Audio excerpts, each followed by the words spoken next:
What can radio offer people that TV cannot? Radio is really, really intimate. In a way that it's hard for TV to achieve. Like a really good TV show will have moments where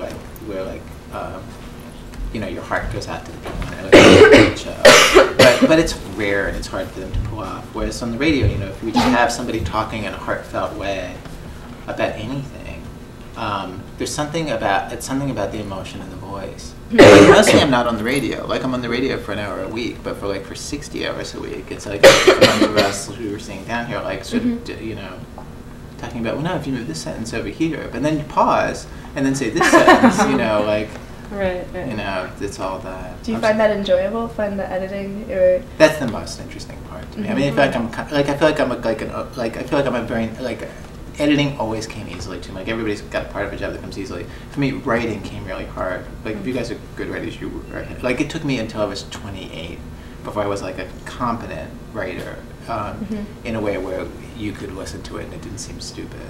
And whereas editing, it always came really easy. Unfortunately, I worked in a medium where I could just edit tape and have a job. Wow. But everything else came, like, yeah, performing on the radio. There are tapes that I play when I go around and give speeches of myself when I was 26 and 27. I've been in radio for 6, 7, 8 years, and I'm horrible. Like, I'm literally horrible. Like, I can't laugh. The other thing is, like, when you don't see the person, you don't write them off. Like when I used to do gang stories, I always thought that, like, it was a real advantage that the teenagers in the stories couldn't be seen by the audience. That the audience would see, like, you know, girl gang member, you know, like black lipstick and look on her face, baggy clothes. They just think she's a punk. Whereas, like, you know, she starts talking and she's really smart and funny, and you just like you don't have to like get around the way she looks to kind of like love her a little bit and just imagine like, oh, that's what it would be to be like that.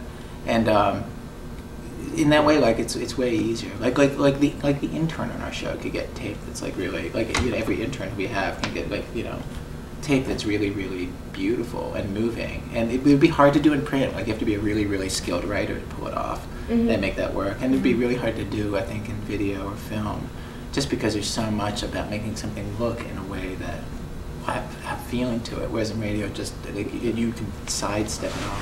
Fortunately, there's a bunch of places now. There's this website called transom.org, and all it's designed to do is to like say like, okay, here's how you do it. You want to do it? Here's how you do it. And they have like these old timers, like this guy Studs Terkel and Sarah Val, who's in Today's Show, like all these Jonathan, who's in Today's Show. All these people who are sort of like old timers have done it like over and over, like chatting up Errol Morris, who's a great documentary filmmaker, chatting up people who are just beginning. It's like there's like nowhere like it actually. Saying like, yeah, here's the equipment you buy, here's the free software you can download, like here's what you do next. Yeah, it's really, Oh, that's awesome.